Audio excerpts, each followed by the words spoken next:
Et bienvenue sur cette troisième vidéo sur la notion du nombre dérivé. Je vous propose un exercice très classique qu'on voit parfois au bac, souvent sous la forme de QCM. C'est le suivant, donc l'objectif ça va être vraiment de comprendre graphiquement comment trouver un nombre dérivé. Donc vous voyez, on considère une fonction dérivable, alors moi je l'ai considéré que sur l'intervalle moins 1,5, 1,5. Voilà, c'est cette fonction. Et j'ai également tracé sa tangente au point d'abscisse 0,5, comme ici, vous voyez. Donc c'est cette jolie tangente, voilà, elle coupe en ce point-là. Je vais vous demander deux questions. Je vais vous demander de résoudre graphiquement l'équation f' de x égale 0. Alors qu'est-ce que ça veut dire ça? Ça veut dire que vous devez trouver toutes les valeurs de x pour laquelle la dérivée s'annule. Petit indice, faites le lien avec la tangente, c'est-à-dire que votre droite, vous pouvez votre courbe, vous pouvez imaginer, on peut tracer sa tangente en n'importe quel point. Et on sait quel est le rapport, quel est le lien entre le coefficient directeur de la tangente et le nombre dérivé. En fait, c'est la même chose.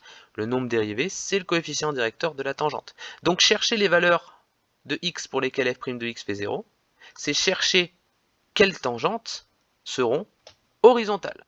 Quelles tangentes auront un coefficient directeur égal à 0, c'est quelles tangentes seront horizontales. Donc essayez de repérer sur le graphique de ma fonction, à vue d'œil, où c'est que les tangentes seront horizontales.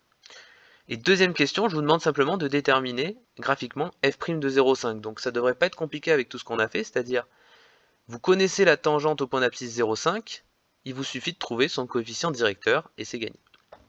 Je vous laisse mettre sur pause, essayez de faire ça, prenez le temps de bloquer sur l'exercice, c'est important. Allez, on admet que c'est fait.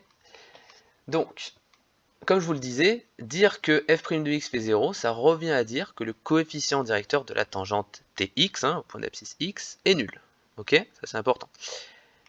Du coup, dire que le coefficient directeur est nul, ça veut dire exactement que la tangente est horizontale. On en a déjà parlé dans la vidéo d'avant. Donc regardez sur le dessin, j'ai représenté tous les endroits où en fait on aura une tangente horizontale. Donc on imagine, ma tangente en fait elle se promène à chaque fois elle se promène sur ma courbe, c'est-à-dire là, en ce point, elle va être comme ça, hop, et dès que vous voyez que j'ai une sorte d'extrémum ici, ma tangente, elle est horizontale en cet extrémum. Hop, là j'ai un extrémum, ma tangente est horizontale. Et ici pareil. Donc il y a trois endroits où ma tangente est horizontale. Ces trois endroits, c'est les points d'abscisse moins 1, 0 et 1, tout simplement. Donc du coup, en fait, on a résolu l'équation f' de x égale 0. C'est simplement moins 1, 0, 1, les solutions. D'accord? Donc c'est une résolution graphique, c'est très approximatif. Si ça se trouve, c'est un petit peu plus que moins 1, ou on ne sait pas trop, mais on l'a résolu graphiquement. Pour la deuxième question, on vous demandait de déterminer f' de 0,5, c'est-à-dire le coefficient directeur de la tangente au point d'abscisse 0,5.